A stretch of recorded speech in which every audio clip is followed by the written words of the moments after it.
Hey everybody, this is Matt with TechnoX Live, and I'm going to start doing more Electric Universe videos shortly. It's a topic that greatly interests me. I feel like I need to try to add something to the conversation and basically get more eyes on the science because I feel it's the more correct science than what we have currently in our mainstream astronomy books.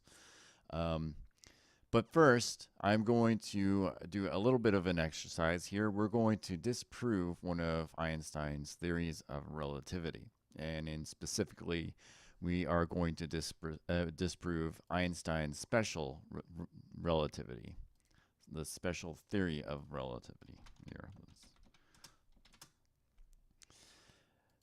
okay, and the reason we're doing the Einstein special theory of relativity is because it's the simpler one to disprove. The general relativity is extremely complex and it has a lot of math that will take probably hours to get through.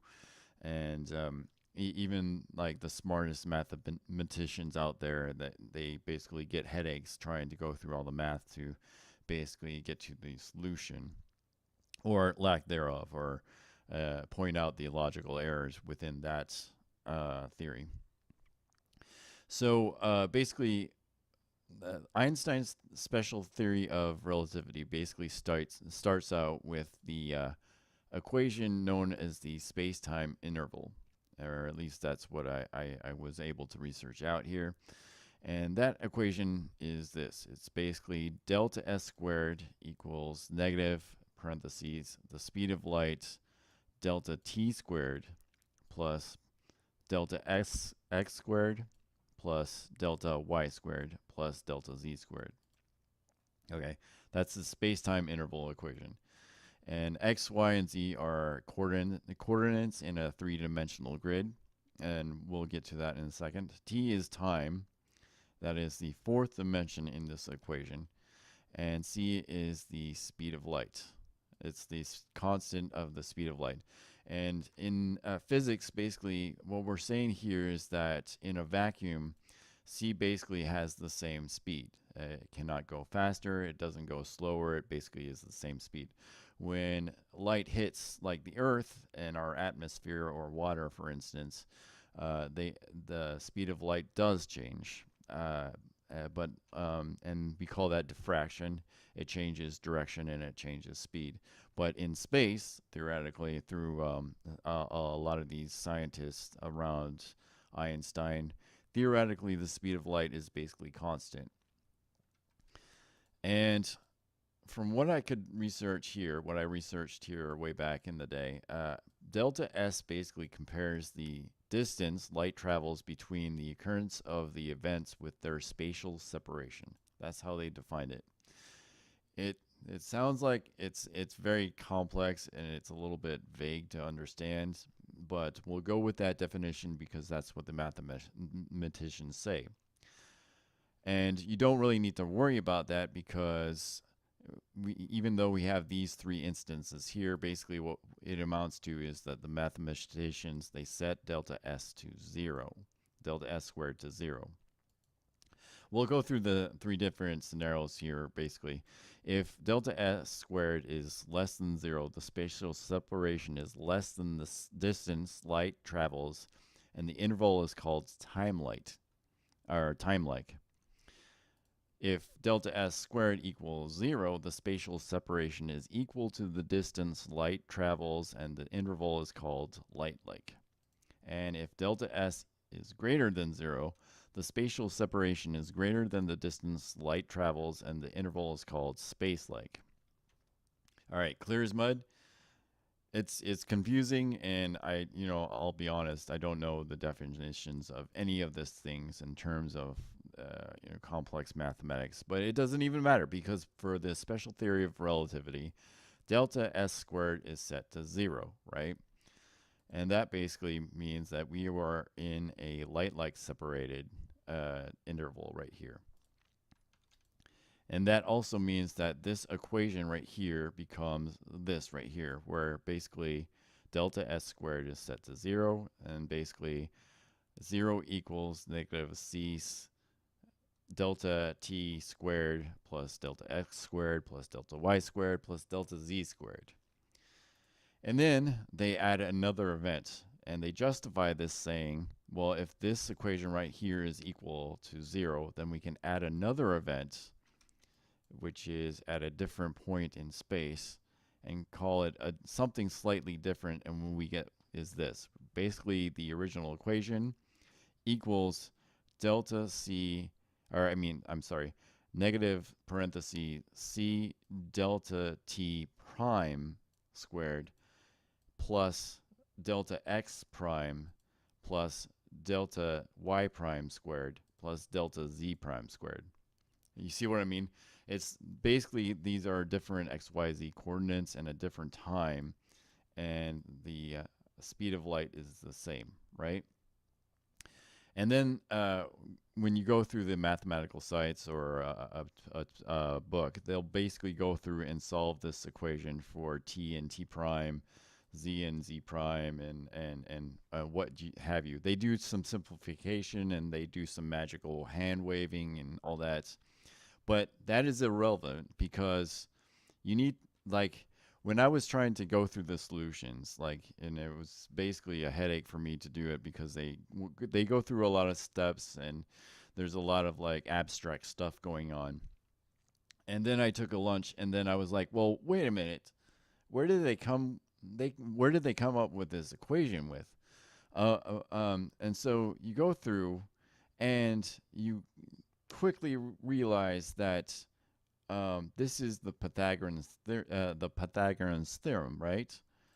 Basically, what we're seeing here is we are seeing basically Pythagoras theorem in geometry is basically, you know what it is. It's basically x squared plus y squared equals r squared, right?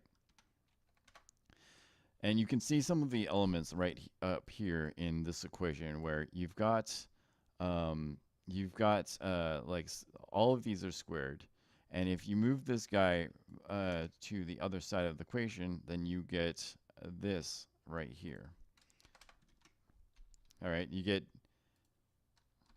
c times delta t squared equals then the delta x squared plus the delta y squared plus the delta z squared, right?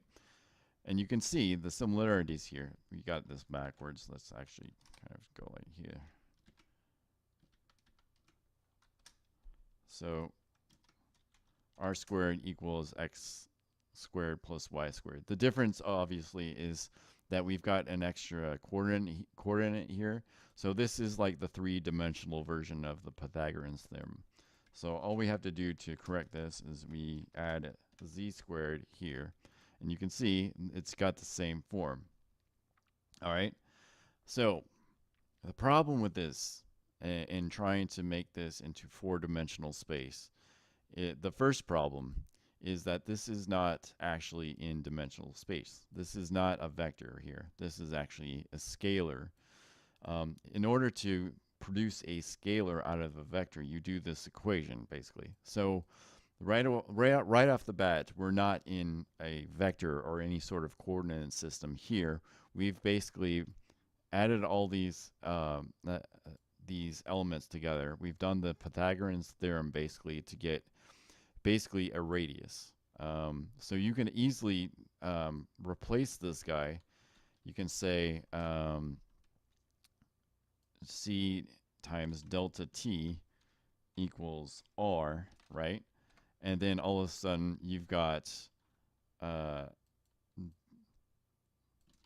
delta x plus delta y plus delta z, all of them squared equals delta r squared, right? Okay, so all of a sudden, if you replace this with this, basically you've got the basic Pythagoras theorem here too. So that is an extremely big logical error that you have to. It's a logical error that you have to ignore to be able to come up with this light-like separation events equation up here. All right, but we can break this down even further, because if we take this equation right here, we go back to this equation, and you realize that this is a position.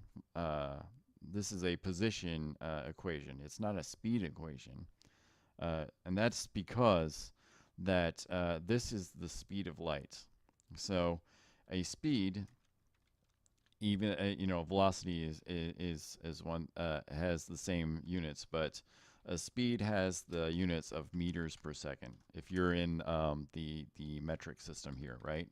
So you're taking the units, this speed right here, which has the units of meters per second, and then you're multiplying it. And let's actually go ahead and square this because we need to be correct. And then you're multiplying this by the time, which is we'll do the units as seconds here. So you're multiplying it by seconds squared. And you can actually, if you want to make it easier to look at the fraction multiplication here, this is basically fraction multiplication here. And what you can see here is that you have s squared at the denominator of this units right here, and then you've got s squared as the numerator of the fraction that you're multiplying this from. So what happens when when you multiply something by its inverse in the denominator, you basically cancel it out. So what you get is basically meters squared divided by 1 squared, and that just basically cancels out, and you get meters squared. So that absolutely is a distance squared, which is the same as this, and it is also the same as this, and then it is also the same as this, right? In order to get your speed, you have to divide by the time constant here, right? So you end up getting c squared equals delta x squared divided by t squared, right? And we'll divide it plus y divided by t squared plus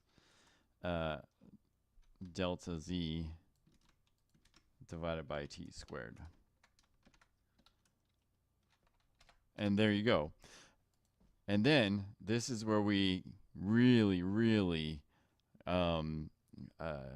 pick out the fraud that this equation actually is, because basically this is this is where the mathematicians basically do some magic here, right? C basically is a speed, right? It's a change in position.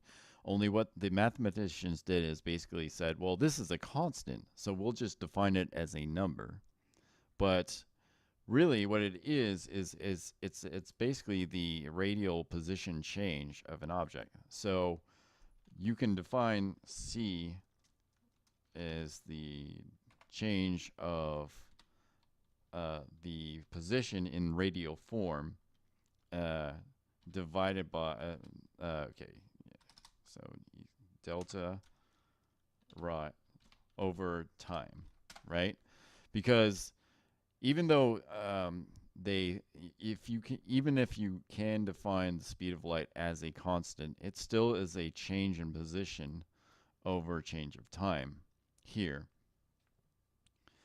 And basically, you can stick that back into this variable right here, and you can say the change of r squared over the change of t squared equals this equation right here. And now your equation is complete. There it is. Okay? So basically what the mathematicians did to justify this thing called space-time is they basically made this value here a constant and hid this variable right here in order to be able to have these leftover variables in this equation. You see what happened here? This is it's a magic, it's like a mathematical sleight of hand where you're saying that it doesn't matter what t is here, that it's constant, and so we can absolutely replace it with a number. So yeah, that whole thing right there, um, I I I don't think you can do that. Like there are a number of things that kind of violate that sort of deal right here. And one of the other things I mentioned that this was not actually a vector, right?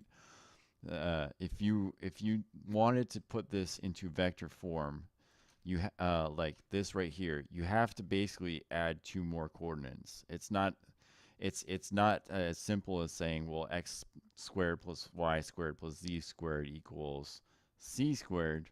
You have to actually, if you want a vector instead of just merely a speed, you have to come up with the angles in the radial coordinates, right? So you would have r squared and theta. So your coordinates would be r, then theta, then phi. Right? Okay. So those would be your coordinates. And basically what r is the radial distance. And basically what the radius is basically when you have your x and y coordinates on the graph, you come up with an r that juts out from the x and y axis, right? But then you have to come up with an angle to know where that value points, that ray points. So in order to in 3D space, you have an extra angle there. So r is basically the radius. Theta is the angle between the x and y axis, and then phi is basically the angle between the z-axis and the xy plane, right? So okay, so once again, this is not a vector. You can't basically claim there are four dimensions when this is basically not a vector equation. Like it's literally impossible. Um, all right. So the other thing though is that this equation right here is basically it's basically a mathematical theory. It's basically a mathematical definition. It's Pythagoras theorem, right? And when they added this right here into the equation, it's a good thing that they actually defined delta s squared as 0, because otherwise these two other scenarios would have violated the laws of mathematics. You can't actually have r squared plus z squared. You can't have this equation right here because it violates the laws of mathematics outright. Like this is stuff that they taught you in high school, where you can't actually violate this equation right here. So this must be equal to 0. So there you go. This is there's a little bit of theory right here on where this s may have come from, and it involves some derivatives and integrating the derivatives. And basically my argument is that when they integrated the speed of this particle to get to the position, they tried to be sneaky and add in a constant when they integrated it in. Because when you integrate stuff in calculus, you get something new to define the speed or the position. But once you do that, you have to define an initial value in order to be able to compute anything from the equation that you got from the integral.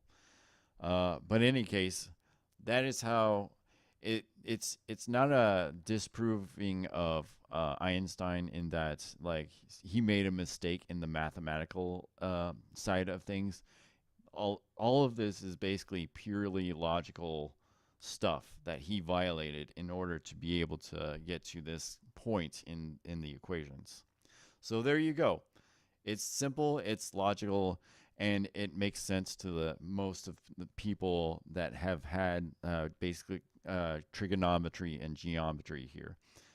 It's pretty simple, and it's something that, and it's great that it's simple because a lot of what Einstein did and his friends did is they tried to make physics and mathematics seem like this mystical thing that only geniuses could understand.